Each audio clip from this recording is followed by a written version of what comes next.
여호와를 경외하는 것이 지혜입니다. 잠언의 지혜자는 7절에 이렇게 말합니다.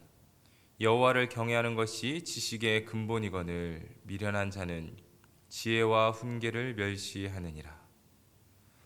여호와 하나님께 순종하고 그분을 경외하는 것이 지혜입니다. 그러나 본문에서는 악을 피하는 것도 지혜라고 알려줍니다.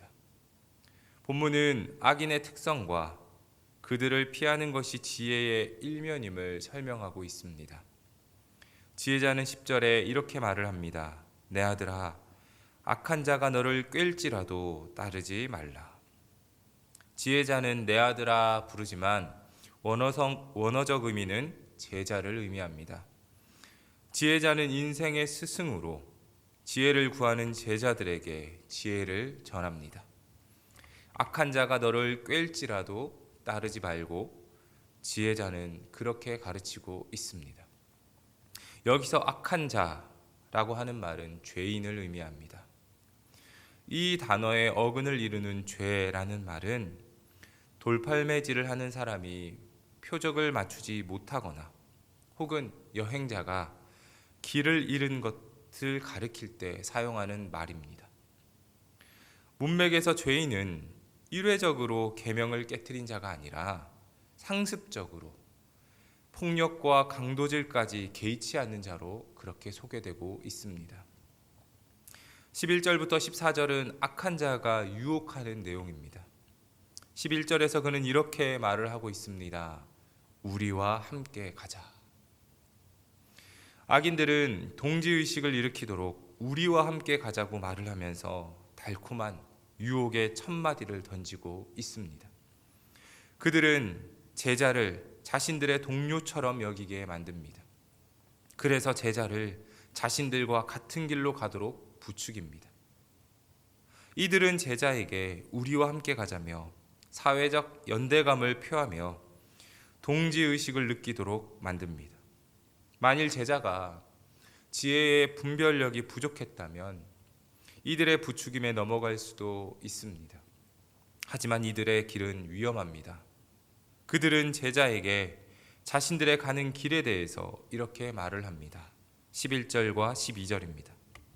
우리가 가만히 엎드렸다가 사람의 피를 흘리자 죄 없는 자를 까닭없이 숨어 기다리다가 수월같이 그들을 산채로 삼키며 무덤에 내려가는 자들같이 통으로 삼키자.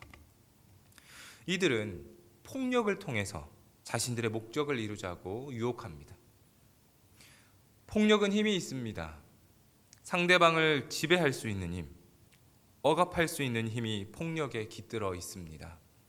그리고 그 폭력으로 악인은 우위를 점하려고 합니다. 가인은 아벨에게 폭력을 행사함으로 하나님을 선점하려 했습니다. 요셉의 형들은 요셉에 대한 폭력으로 인해서 아버지의 사랑을 차지하고자 했습니다. 사울 왕은 폭력을 통해서 다윗을 죽여 자신의 왕권을 지키려 했습니다. 이처럼 폭력은 관계를 깨트리고 타인과의 관계에서 자신의 이득을 손쉽게 얻도록 만들어줍니다. 이런 유혹에 빠져서 사람들은 쉽게 폭력의 길로 들어가게 됩니다.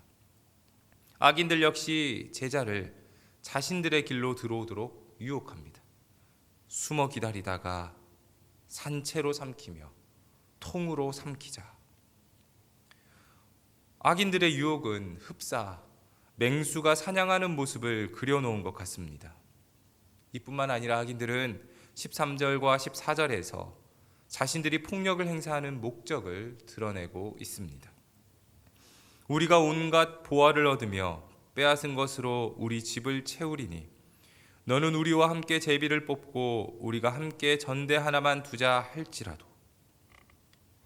타인에게 폭력을 행사하는 목적은 결국 보화를 얻고 빼앗기 위함이라고 말하고 있습니다.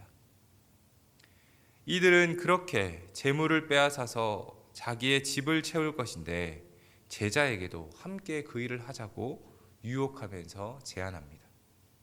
쉽게 적용하면 불법적으로 돈을 모으자는 것입니다. 불법적으로 돈을 버는 일에 대해서 여러분은 어떻게 생각하십니까? 몇 해 전에 흥사단에서 전국 초중고 학생들 약 1만 명을 대상으로 해서 설문조사를 한 것이 있습니다. 질문은 이렇습니다. 10억이 생긴다면 죄를 짓고 1년 정도 감옥에 가도 괜찮은가? 이 질문에 고등학교 56% 학생들이 괜찮다라고 답을 했습니다. 중학생, 초등학생도 각각 39%, 17%가 괜찮다고 답을 했습니다. 이웃의 어려움과 관계없이 나만 잘 살면 된다라고 답을 한 초, 중, 고등학생도 각각 19%, 30%, 45%에 달했습니다. 전문가들은 학생들이 기성세대로부터 돈의 영향력이 얼마나 큰지를 보고 배웠고 그 영향력이 가치관을 정립하는 데 큰 영향을 주었다고 분석을 했습니다. 누군가 불법적으로 남에게 피해를 주는 악한 방법으로 돈을 버는 일에 동참하자고 한다면 우리는 어떤 선택을 할까요? 요즘 코로나로 문 닫는 직장도 많고 먹고 살기도 힘든데 하나님도 이해해 주실 것이라고 그렇게 생각하고 그 일에 동참하는 사람들 있지 않겠습니까? 언젠가부터 우리에게 먹고 사는 문제는 가장 중요한 문제가 되어버렸습니다. 자녀가 정직하지 못한 것에는 별 대수롭지 않게 생각을 하는데 벌이가 좋지 못한 직장을 선택하려고 한다면 난리가 나는 게 우리의 모습이지 않습니까? 교회 공동체에 짐을 지우는 것에는 크게 마음을 두지 않으면서 자신의 벌이가 줄어드는 것에는 하늘이 무너지는 것처럼 생각하고 있지는 않는지요. 15절부터 19절은 스승이자 잠언의 지혜자의 지혜로운 경고가 나옵니다. 지혜자는 15절에서 이렇게 말을 합니다. 내 아들아, 그들과 함께 길에 다니지 말라. 내 발을 금하여 그 길을 밟지 말라. 악인들은 제자에게 우리와 함께 가자고 유혹할 때 지혜자는 단호하게 말을 합니다. 그들과 함께 길에 다니지 말라. 스승은 방향을 제시해 주는 사람입니다. 어떤 길로 가야 할지, 어떤 선택을 해야 하는지를 분별하게 만들어 줍니다. 잠언의 지혜로운 스승은 제자에게 악인들과 함께해서는 안 된다고 분명히 말을 합니다. 그들과 함께 어울리면 폭력을 통해서 남들이 제자를 두려워할 것이고 그들보다 높은 대접을 받을 수 있을지는 모릅니다. 폭력으로 돈을 빼앗아 편하게 돈을 벌게 될지도 모릅니다. 그러나 그것은 18절에 자기 피를 흘릴 뿐이고 자기 생명을 해하는 것이라고 지혜자는 말합니다. 잠깐 편할지는 몰라도 결국 악으로 인해서 심판을 받는다는 가르침을 주는 것입니다. 그러면서 지혜자는 19절로 가르침의 결론을 맺습니다. 이익을 탐하는 모든 자의 길은 다 이러하여 자기의 생명을 잃게 하느니라. 새번역 성경으로 보면 의미가 보다 분명해집니다. 새번역 성경입니다. 무릇 부당한 이득을 탐하는 자의 길은 다 이러하니 재물이 목숨을 빼앗는다. 부당한 이익에 욕심을 부리면 결국 그 재물로 하여금 목숨을 잃게 된다는 것이 지혜자의 가르침입니다. 사실 이 가르침을 모르는 사람은 없습니다. 머리로는 알지만 사실 삶으로 가져오면 쉽게 적용하기 어렵습니다. 손쉽게 돈을 벌 수 있는 일이 주어지면 누구라도 거부하기가 쉽지 않습니다. 그것이 남에게 피해가 되더라도 당장 자신에게 주어지는 이익이 생기면 마음이 흔들리기 십상입니다. 그러나 한 번, 두 번 그렇게 선을 넘고 악을 행하는 일에 무뎌지게 되면 그것으로 자신의 생명을 잃게 될지도 모릅니다. 그래서 하나님을 경외하는 것이 지혜의 근본이 됩니다.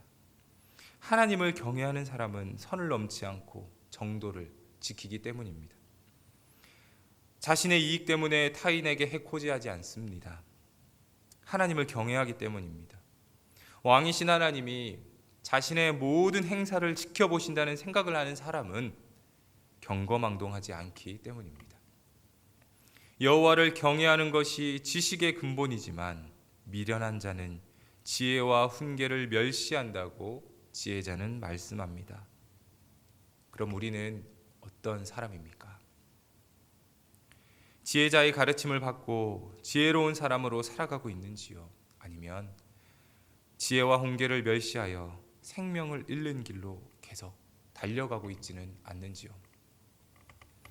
오늘 하루 지혜자의 말씀을 통해서 우리 자신을 돌아보시면서 하나님을 경외하는 것이 곧 지혜라는 사실을 기억하시고 지혜로운 사람으로 살아가시기를 주님의 이름으로 축원합니다. 아멘. 시간 같이 기도하겠습니다. 여호와를 경외하는 것이 지식의 근본이라 말씀하신 주님, 주님을 경외함을 통해서 지혜를 배우게 하옵소서. 우리의 고집, 우리의 자존심에서 벗어나서 주님의 말씀으로 우리의 삶의 방향을 잡아가게 하옵소서. 순간순간 우리를 악한 길로 함께 가자고 유혹하는 이들로부터 마음을 지키게 하시고 주님의 말씀이 우리의 길이요 빛이 되게 하옵소서. 하나님을 경외하는 것이 지혜의 근본이라는 사실을 기억하게 하시고 지혜와 훈계를 멸시하는 어리석은 자가 되지 않게 하옵소서. 교회와 성도들의 어려운 상황을 돌보아 주시고 우리의 예배와 믿음이 흔들리지 않도록 주님께서 붙잡아 주옵소서. 사랑하는 담임 목사님께 날마다 은혜를 부어 주셔서 말씀을 전하시는데 어려움 당치 않게 하옵소서. 교회를 돕는 교역자들과 직원, 직분자 위에 헌신과 섬김의 마음을 주셔서 그리스도를 섬기듯 교회와 성도를 섬기게 하옵소서. 병약한 우리의 성도를 고쳐주시고 마음이 상한 자를 위로하시며 용기가 필요한 성도에게 믿음을 주옵소서. 오늘 하루도 주님 안에서 살아가기를 바라며 모든 말씀 우리 주 예수 그리스도의 이름으로 기도하옵나이다. 아멘.